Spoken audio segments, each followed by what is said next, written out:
Amém? É um privilégio estar com os amados mais uma vez aqui. É um privilégio ver essa igreja um pouco mais movimentada que costume, que o Senhor possa ser engrandecido sempre. Amém?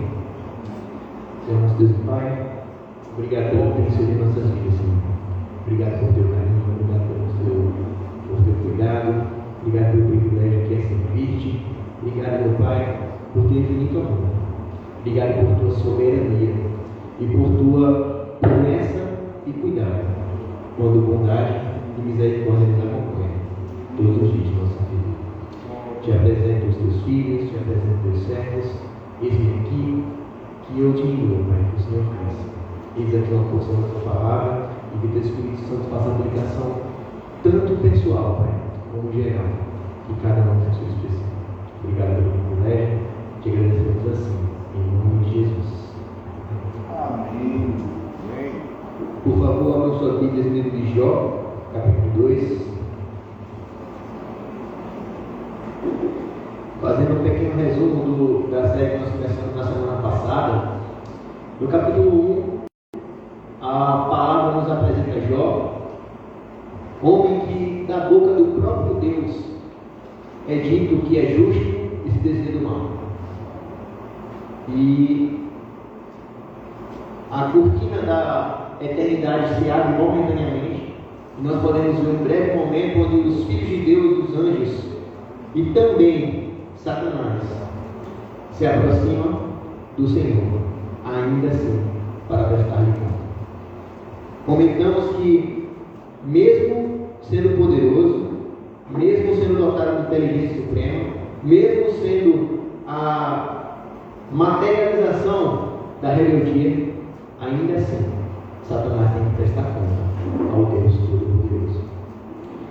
E Deus questiona a Satanás depois de ele passear e rodear pela terra, se ele sabe quem é Jó, e questiona, escancara, explica diante de toda a criação, né, todos os seres celestes, todos os filhos de Deus, como diz a palavra, que Jó é reto e inteiro, se desvia do mal e teme a Deus.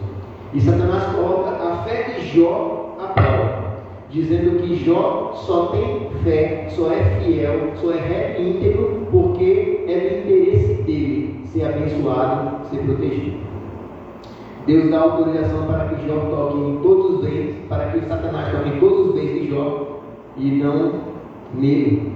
Satanás vem e todas as péssimas notícias, todo o mal que é possível acontece de uma única vez. Nós pontuamos que isso nos mostra que mesmo uma vida reta e íntegra diante de Deus não está nos livrando, não é garantia de que o mal não nos atingirá. O nosso Senhor Jesus já disse que no mundo teremos aflições. Temos que ter bom ânimo porque Ele venceu o mundo. Vejam, Jó não tinha o livro de Jó para ler. Jó não sabia o final esplêndido da sua história. Jó não tinha visto Cristo ressuscitar. Jó acreditava na promessa do Messias que viria. Ele não tinha o livro de Apocalipse para garantir para ele a vitória certa. E ainda assim, ele foi fiel nas palavras do próprio Deus. E o capítulo 2, no final do capítulo 1, termina dizendo que em tudo isso, Jó não atribuiu a Deus nenhuma culpa. Jó foi fiel. De maneira que a Bíblia, mais uma vez, descortina a eternidade para que possamos ver um vislumbre do que pode acontecer, do que acontece. E diz que num dia, os filhos de Jó, capítulo 2, versículo 1, num dia que os filhos de Deus vieram apresentar-se perante o Senhor, veio também Satanás entre eles apresentar-se perante o Senhor. Então o Senhor disse a Satanás: de onde vens? E respondeu Satanás ao Senhor e disse: de rodear a terra e passear por ela. Perguntou o Senhor a Satanás: observaste meu servo Jó? Porque ninguém há na terra semelhante a ele, homem íntegro e reto, temente a Deus, que se desvia do mal. Ele conserva a sua integridade, embora me incitaste contra ele para o consumir sem causa. Então Satanás respondeu ao Senhor, pé por pé, e tudo quanto o homem tem, dará para salvar sua própria vida. Estende, porém, a mão e toca-lhe nos ossos, na carne, e verás se ele não blasfemará contra ti na tua face. Disse o Senhor a Satanás, eis que ele está em teu poder, mas poupa-lhe a vida. Veja, é brincadeira, né? Satanás, diante de todos os filhos de Deus, alega que a fé de Jó é somente interesse, porque os bens estão lá, porque tudo está dando certo. Deus, para provar, diante de toda a criação, todos os seus filhos, usa Jó como argumento, usa a vida de Jó como argumento e diz, toca em tudo que ele tem. Não está escrito, mas está implícito, e você verá que a fé dele não é por interesse. Você verá que Jó, criatura, homem, falho, pecador, é mais leal do que você, que é isso. Diante de toda a criação, Jó é usado como argumento. E Satanás, depois de falhar, vem de novo. A gente tem a sensação, quando não observa os detalhes dessa passagem, desse livro, dessa introdução, de que parece que é Satanás que está fazendo um joguete e que Deus está caindo. Mas observem que é o Senhor quem sempre provoca. É o Senhor quem diz a Satanás, você viu que sua acusação é falsa? Você viu que ele permanece fiel? Você viu que a fé dele não é interesse? Você viu que ele continua temente a Deus, desviando do mal, mesmo com você me incitando contra ele. Veja, no capítulo 1, a gente viu que foi Satanás quem usou do seu poder para atingir tudo que Jó. E aqui Deus fala, você me incitou contra ele, no versículo 3, na porção final. Ele conserva a sua integridade, embora me incitastes contra ele para o consumir, e é da boca do Senhor que sai, e sem causa, sem motivo, sem razão, sem merecer. Se está escrito aqui que Deus permitiu a Satanás contra Jó sem motivo, está implícito que também pode haver motivos para isso permitir. Amém?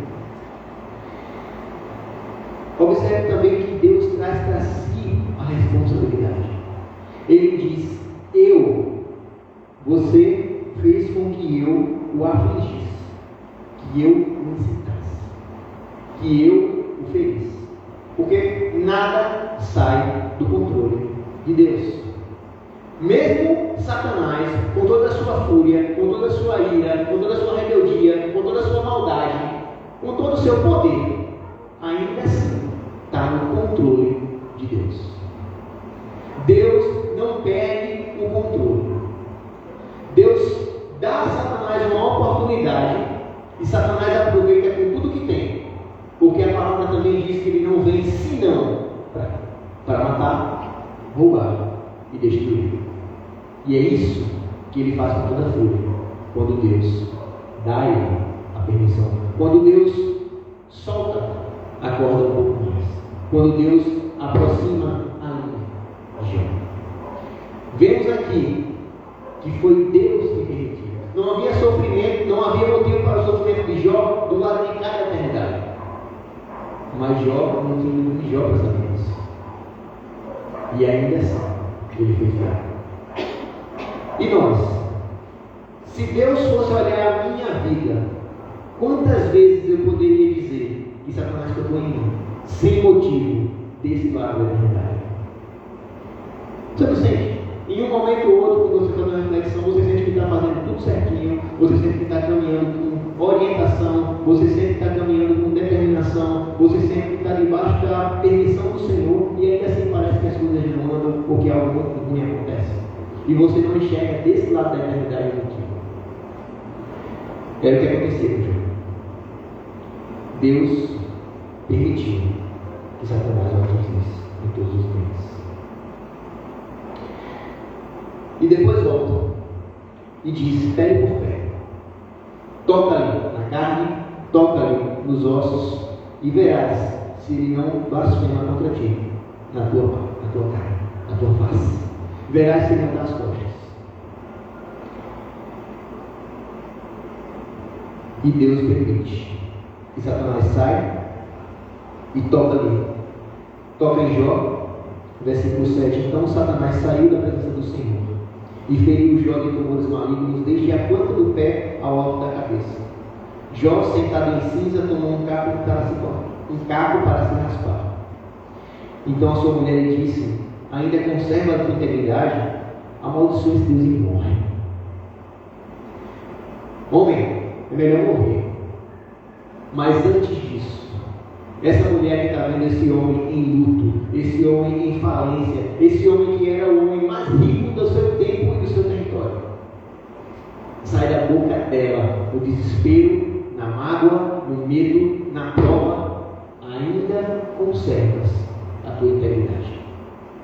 As pessoas que lhe rodeiam, as pessoas que estão perto de você, as pessoas que acompanham a sua vida para além do que você prega com palavras, as pessoas que veem o seu testemunho, podem atestar isso em uma prova de que você mantém a sua integridade.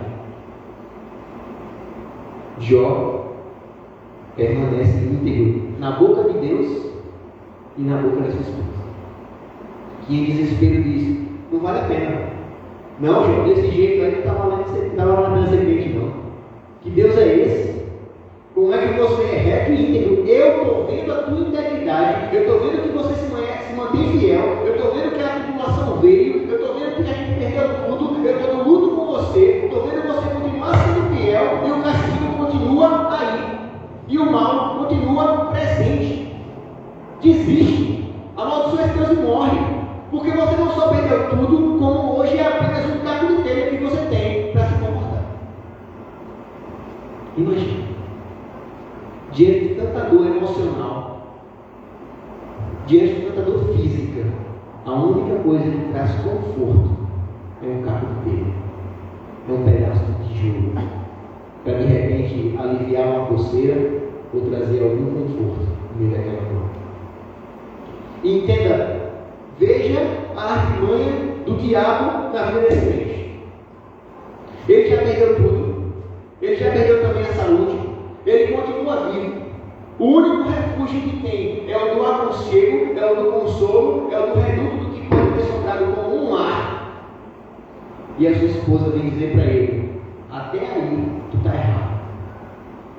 Até isso você está fazendo errado. Amaldiçoa esse Deus e morre. Não desista vivo, não está valendo a pena.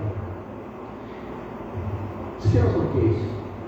É você perder tudo que você tem financeiramente, onde você poderia depositar sua confiança. É você perder os filhos, e é uma dor para a qual não se tem nem nome. É você perder os bens, e é um momento onde você não tem mais nem onde se refugiar ou como buscar uma solução. Mas ainda restava a saúde. Não tem ditado popular? Saúde, paz, o resto a gente corre atrás. Não é assim? Aí também vem a saúde. De maneira que esse homem fica coberto. A Bíblia não especifica a doença, também não vou tentar ir além do que ela fala, mas ele fica coberto de tumores, uma doença de pele, uma lepra, uma gota, eu não sei. Mas de maneira que ele só pode se sentar num monte de cinzas, que é algo estéril, e o único conforto físico é um carro de telha. E de onde viria vir um conforto, um consolo, um suporte emocional? Vem a mão de sua esposa e morre.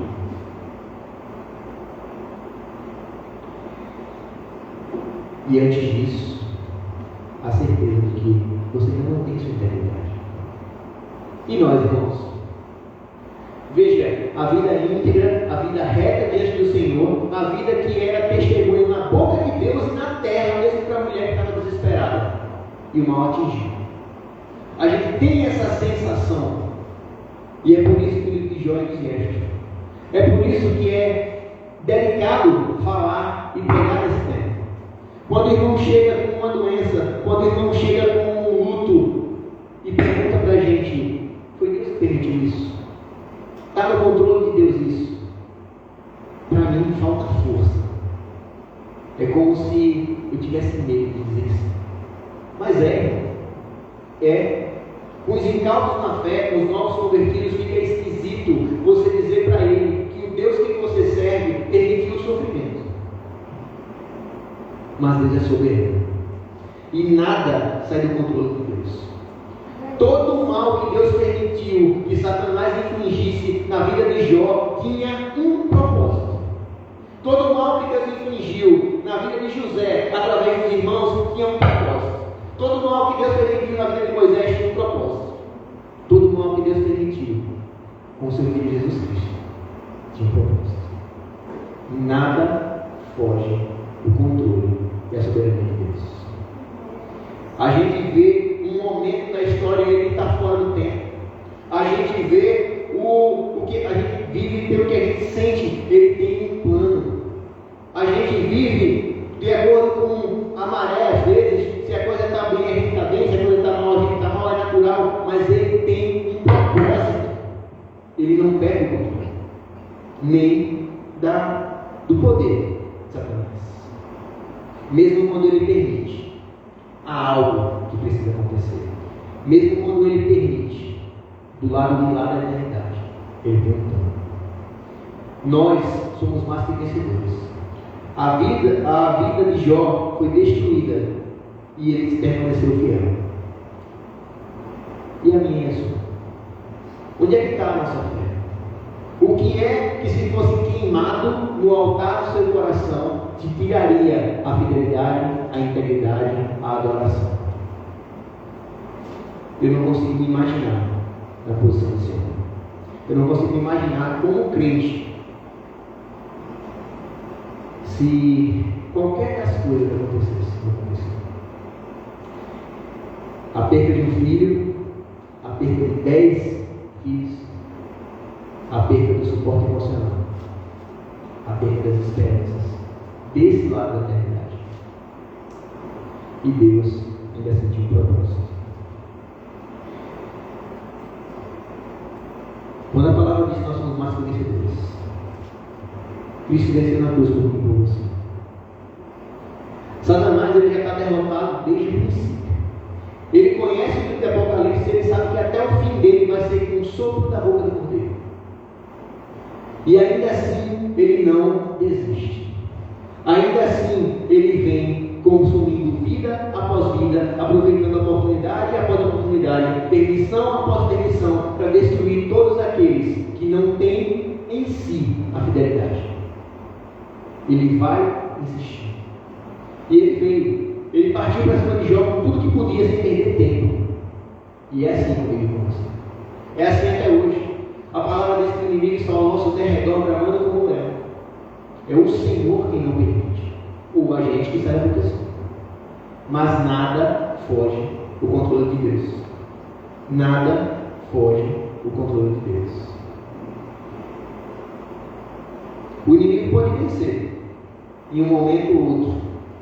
Ele pode acreditar que o plano está funcionando, mas Deus não perde o controle. Dá para entender um pouquinho da raiva de Satanás. Imagina essa frustração. Eu vou aproveitar tudo, eu vou usar todo o meu poder, eu vou aproveitar todas as brechas, e eu sei que no final eu vou ser consumido. Eu sei que no final é o inferno que está reservado para ele e para os anjos. Essa é a promessa de um Deus que não perde o controle. Jó foi muito mais que as circunstâncias da vida dele. E eu e você, quem somos? Quando você dorme mal, quando amanhã já começa daquela atravessada mesmo, você vai trabalhar, já está em cima da hora, o pneu do carro está abaixo, você tem que se sujar para tocar. Quando a coisa sai do controle e o patrão ou o colega de trabalho ainda vem com aquela graça no final do momento. Quem somos nós? Como fica a nossa eternidade? Imagine você depois de um dia frustrante, ainda ouvir a sua mulher que está crente. Como é que fica a nossa integridade? Os nossos familiares, eles nos olham no meio da tribulação, no meio da prova, no meio da dor, no meio da perda, e conseguem dizer: ainda mantens a tua integridade. Como eu dei o exemplo aqui semana passada, Jó mantém o testemunho, mantém a fidelidade, não peca com tudo que aconteceu. E muitas vezes, uma topada na quinha da mesa, coloca o testemunho abaixo. Como fica a nossa integridade? Quem é você quando as circunstâncias não estão favoráveis? Quem é você na dor? Quem é você no desespero? Quem é você na preocupação? Quem é você quando o mundo olha na tua cara e pergunta: cadê o teu Deus? E é crente, ó. Jó vivia numa cultura onde bênção era sinal de obediência. Jó vivia numa cultura onde proteção e livramento era sinal de integridade. E Deus tira a proteção dele, e Satanás vem e acaba com tudo que pode, e ele se mantém fiel e íntegro. E mesmo depois de perder tudo, mesmo depois de estar no sofrimento, a sua esposa é quem convive com ele, irmãos. A sua casa consegue olhar com uma cabeça, uma mente, e diz assim: ó, esse homem está pecando. Esse mal sobreveio sobre minha família, eu perdi os meus filhos, nós perdemos os bens, porque esse homem está pecando, ele está em pecado. Eu aprendi que é assim. E se o mal veio, é porque ele não está sendo fiel.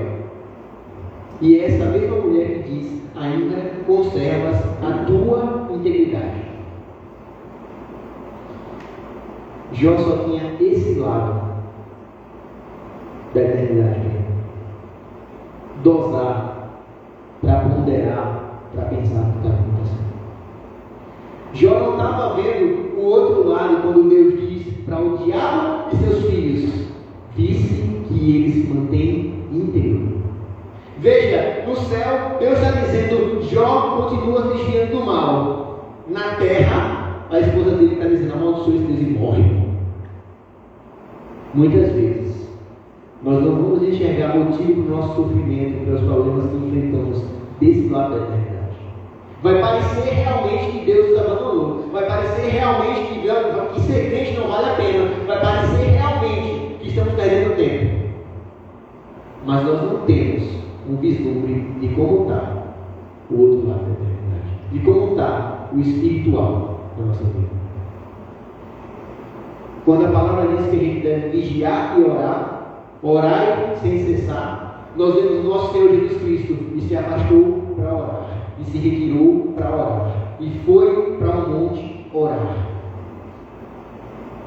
Como é que é a minha dor? Veja, o Filho de Deus, o Deus encarnado, o Verbo que se fez carne, orava. E ele, como é que está a nossa vida desse lado material? Porque quando o sofrimento vier, como vai ficar a nossa integridade? Como vai ficar a nossa fé? Esse homem foi atingido no plano material, esse homem foi atingido na saúde, e desse homem foi retirado o suporte. Amaldiçoa esse Deus e morre, enquanto Deus disse que ele permanece fiel. Versículo 10: mas ele respondeu: falas como qualquer doida, temos recebido o bem de Deus e não receberemos o nenhum mal? Em tudo isso, Jó não pecou com seus lábios. Sabe o que Jó está dizendo aqui, o tempo de hoje? Quando o mundo disser para você: está vendo? Está vendo, meu amigo? Está tudo errado. Está ruim. Você está perdendo tempo, você está desperdiçando a sua saúde, você está desperdiçando a sua juventude, você está perdendo tempo com fidelidade, você está servindo um Deus que não te protege, você está passando por sofrimento. Isso é vindo de fora, imagina vindo de dentro. E a resposta de Jó é: minha esposa. Traduzindo para as minhas palavras, essa conversa de deixar de ser crente porque as coisas estão ruins é papo de doido. Essa conversa de que eu preciso deixar de ser crente, de que eu vou amaldiçoar o meu Deus porque as coisas não estão do meu agrado, é conversa de maluco. Porque o bem de Deus, ele está falando das coisas materiais, da proteção, do momento. O momento bom, o momento de bonança, nós aceitamos. E a prova, não aceitamos estava vendo essa semana um corte que acho muito interessante. Não lembro o pastor, e a esposa dele faleceu de câncer. Faleceu durante a semana. E no domingo ele estava lá para pregar. E a congregação, alguém da congregação trazendo esse testemunho, dizendo que estava preocupado, dizendo, poxa, como é que o pastor, como é que está a emoção dele, como é que está o coração dele para pregar, e sobre o que ele vai pregar. E uma das frases que ele falou naquele púlpito foi que o único momento que temos para adorar a Deus enquanto dói é aqui e é agora. Porque quando o Senhor Jesus voltar, Ele secará nossos olhos toda a vida. A oportunidade que a sua fé tem de ser colocada à prova no sofrimento, na dor e nas aflições é aqui e é agora. Porque quando o Senhor Jesus voltar, toda lágrima será enxuta dos olhos. E toda adoração será na eternidade com os santos. Deus não perde o controle. E a palavra vem e acrescenta aqui mais alguns personagens. Versículo 11. Ouvindo, pois, 3 amigos de Jó todo esse mal que lhes sobreveio, chegaram cada um do seu lugar. Elifaz, o temanita, Bildade, o suíta, e Zofar, o naamatita. E combinaram ir juntamente compadecer-se dele e consolá-lo. Levantando eles de longe os olhos, não o reconheceram. Ergueram a voz e choraram, e cada um, rasgando o próprio manto, levantava pó ao ar sobre a cabeça. Sentaram-se com ele na terra, 7 dias e 7 noites, e nenhum lhe dizia palavra alguma, pois viram que a dor era muito grande. Eu já ouvi muitas vezes, está dizendo que é meu amigo, mas está parecendo amigo de Jó, né? Porque a gente sabe um pouco do que vai vir por aqui. Mas veja o companheirismo e a empatia desses 3 amigos. Eles, quando vem Jó e não reconhecem, eles choram em alta voz, rasgam o manto, se lançam ao solo junto com ele e passam 7 dias e 7 noites chorando, sem palavras que possam ouvir, para confortar durante o momento. A convivência, meus queridos, a convivência vai trazer para a gente dificuldades. Vejam que a intenção desses amigos foi espetacular, foi preocupação genuína, eles se uniram, eles foram juntos para consolar o amigo, eles sentem a dor do amigo, eles choram com ele 7 dias, sem uma palavra sequer. E ao permanecer, é que as farpas surgem porque somos assim. Não é todo dia que eu gosto de estar com minha esposa, não é todo dia que eu gosto de estar com meus amigos, não é todo dia que eu gosto de estar com meus filhos, não é todo dia que eu gosto de estar com meus colegas de trabalho. A convivência vai me dar oportunidades de falhar. É vivendo no Senhor que eu poderei agir diferente. E esses homens sentam ali, sentem a dor, a semelhança do que Jó já fez, rasgam o manto e o conforto. Quem aqui já viu a dor de um amigo que ficou sem palavras? Quem ficou naquela sensação de impotência de dizer, e agora? Porque dizer somente estou aqui não é suficiente. Esse homem perdeu tudo e manteve a fé. Esse homem perdeu tudo e manteve sua integridade. Esse homem perdeu tudo nas palavras de Deus sem motivo e manteve a sua integridade. Esses amigos chegam para confortá-lo e a cena é tão dramática, a cena é tão triste que eles nem o reconhecem. E quando conseguem compreender que ainda há aquele amigo ali se raspando com um cabo de telha, sem mais nada,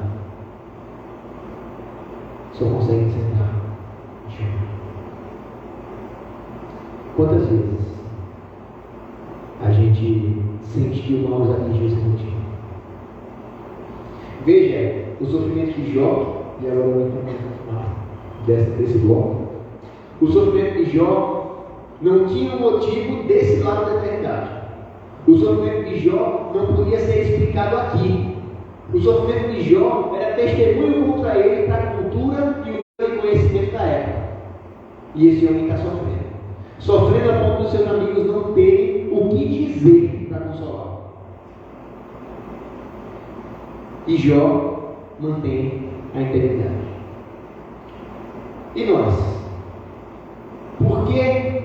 Como é que a gente entende o ser mais que vencedores em todas as coisas? Toda a dor que era para mim e para você, Cristo sofreu na cruz. A morte que era minha e sua, Cristo levou sobre si na cruz. O salário que era meu e seu, Cristo recebeu na cruz. O sofrimento de Jó não se compara ao sofrimento de Cristo. Porque Jó era reto e íntegro e se desviava do mal. Cristo não tinha o mal em si. Cristo era um com Deus desde a criação. E na cruz tinha sobre si todo o pecado do mundo e toda a ira. O Filho perfeito, amado e unigênito bebeu todo o cálice da ira do Pai. Ora, se o sofrimento de Jó era injusto, e de Cristo? É na justiça dele que somos salvos. É na justiça de Cristo que somos justificados. É por ele ter sido justo que nós somos mais que vencedores. Pode não existir um motivo aos seus olhos desse lado da eternidade para as coisas ruins que acontecem. E elas irão sim acontecer. Mas que possamos entender que a nossa integridade não pode ser definida pelas circunstâncias. Porque no final venham todos e bebam de graça da água da vida. Semana que vem a gente vai falar um pouco mais sobre esse homem, de como é que ele sente o sofrimento, como é que ele vive o sofrimento. Vamos tirar do exemplo dele as lições necessárias. Vamos ver se tudo correr dentro do tempo, já como os amigos dele são ferramentas de Deus ou não, e trazer para a nossa vida lição e ânimo. Porque apesar de ser um livro tenso, de ser um momento difícil, de ser indigesto, em todas as coisas somos mais que vencedores. Nada sai do controle e dos planos de Deus. Que Deus nos abençoe. Um restinho de semana abençoado. Um culto de domingo para onde glória do Senhor. Pastores, obrigado pela oportunidade, pelo privilégio, a confiança. Em nome de Jesus, obrigado pela paciência, queridos. Deus nos abençoe. Amém. Glória a Deus. Amém.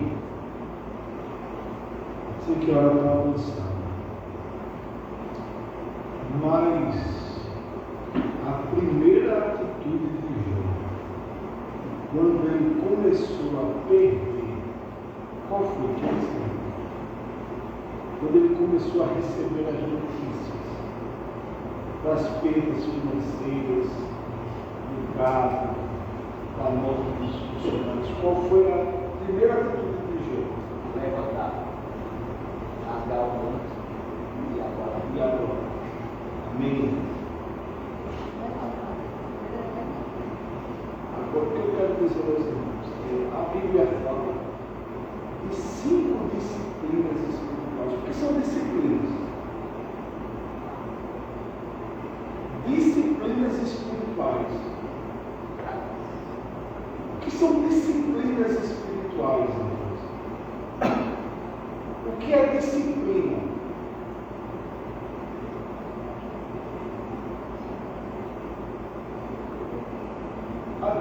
O que é uma disciplina? O que mostra que você é uma pessoa disciplinada? A palavra disciplina ela varia semanticamente entre 2 sentidos. No sentido de correção, como falou Miguel, Deus disciplina e repreende aqueles que amam. Então, quando Deus puxa a nossa orelha é porque Ele quer o nosso bem. E a palavra disciplina ela tem a ver também com um conjunto de regras, de normas que conduzem você a um propósito. Amém? Exemplo, um atleta, Bianca, joga vôlei. Amém? Então ela para que ela seja uma excelente atleta, ela precisa ser o quê? Disciplinada. O que é disciplinada? Ela precisa ser regrada, ela precisa ter meta, ela precisa ter foco, ela precisa ter determinação. Então, ela precisa exercer um conjunto de coisas, fazer um conjunto de atividades para que ela foque no trabalho. Vamos lá, no trabalho. Quando a gente está no trabalho, geralmente, quando eu acordo em casa, eu faço trabalho doméstico também. Aí eu encaro aqui, eu chego ali na cozinha, encaro aquela montanha de prato. Obrigado, Senhor. Eu olho aquela montanha de prato assim, aquela montanha de prato não dá coragem de enfrentar. Aí qual é a regra? A regra é eu lavar os pratos sempre. E quando tem pouquinho, a gente vence. Então você vai no trabalho, você tem que o quê? Dividir o seu tempo, se organizar. Irmãos, da mesma forma que existe disciplina na vida secular, existe disciplina na vida espiritual. Então, quais são as disciplinas principais da vida espiritual? Primeira, oração. Segunda, jejum. Terceira, leitura da palavra. Quarta, adoração. Quinta, oração. Se você exercer essas disciplinas espirituais na sua vida, Deus vai transformar a sua vida. Assim como um atleta se esforça para lutar, para atingir a meta, se a gente orar, jejuar, ler a palavra, adorar e viver em comunhão, nós ficaremos fortes em Cristo Jesus, na igreja e preparados para enfrentar o mundo. Amém, irmãos? Veja a atitude de Jó. Jó, quando as coisas começaram a ficar difíceis na vida dele, ele se levanta, é ação, é atitude. O negócio está apertando aqui, eu vou botar o rosto no chão. O bicho está pegando, o capeta está atentando, esse granulhão é horrível. Aí ele vai lá e se lança no rosto, ao chão e adora. Irmãos, é nas dificuldades que a gente não desiste de Deus, amém? Ainda que pessoas venham a dizer, se é para servir a Deus e está desse jeito, eu prefiro não servir. Ainda que pessoas venham a dizer isso, não dê ouvido a essa voz. Vamos ficar de pé. Deus abençoe a igreja. Parabéns. Ele parece que eu profetizei que podia ter dado nós meia-vez. Vem, glória a Deus, amém. Fala e não te calas. Sobe aqui na tribuna. Se não me lembrar, amém. Então, eu queria agradecer ao Senhor, porque em dezembro eu tive a oportunidade de ser tratada. Na verdade, eu estava no período de experiência em dezembro e entrei agora em janeiro. Eu quero agradecer ao Senhor, porque eu não mereço, sei que não mereço, mas o Senhor me deu esse presente nesse começo de ano. E é isso. Glória a Deus.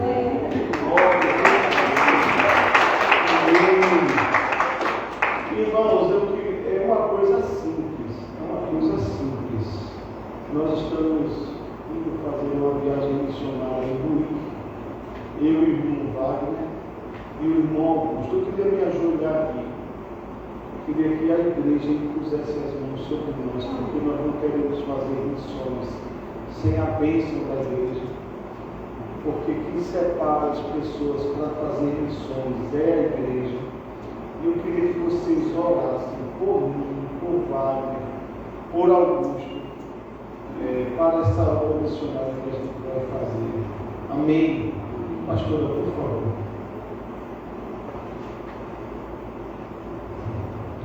Igreja, estenda sua mão. Está aqui e Augusto da outra igreja. Nós vamos orar por cada um. Senhor, nosso Deus, nosso Pai, Deus bendito, Deus amado, mais uma vez na tua santa presença, continuamos, Senhor Deus, a dizer que tu és o Senhor desta obra, Pai. Tu és o Senhor que levanta teus servos, é o Senhor que usa teus servos nos 4 cantos da terra. Senhor, nada, absolutamente nada será, não há impedimento para o teu agir, Senhor Deus. Então eu te peço, usa esses amados irmãos, Senhor Deus. Abençoa Wagner, todas as suas necessidades, trazendo também saúde naquele lugar. Abençoa o Senhor Augusto também, que vai suprir todas as suas necessidades, Pai. Abençoando que eles possam ir e voltar com as mãos cheias de feixes, Senhor Deus, para o louvor da glória do teu nome. Abençoa o pastor Eloíno também, trazendo-lhe saúde e graça, Senhor. E unge, Senhor Deus, os teus filhos, Senhor Deus. Coloca palavras na sua boca. A tua palavra fala, Senhor, abra a tua boca, que eu a encherei. E, Senhor Deus, que sejam homens cheios do teu poder, cheios do teu Santo Espírito ali em Cuíque. Cada homem, cada mulher, cada missionário, Senhor, que não nos falte nada. Faz milagre naquele lugar. Senhor Deus, eu te peço no nome de Jesus a teus filhos, Senhor Deus, dando graça e favor todos os dias para o louvor da glória do teu nome, Senhor. Coloca teus anjos, Senhor, livra de todo mal aquele ônibus, Pai, essa saída nesta noite, Senhor Deus. No nome de Jesus, abençoa o pastor Alex, que está na direção, e tantos outros coordenadores e pastores e missionários nessa etapa, Pai querido. Senhor, que esses 5 dias de trabalho, o teu nome seja glorificado, em nome de Jesus, para a glória de Jesus. E a igreja diz: amém.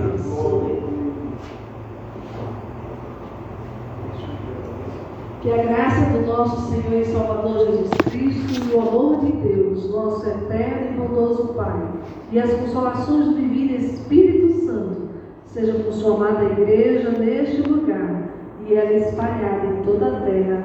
E a igreja diz amém, amém.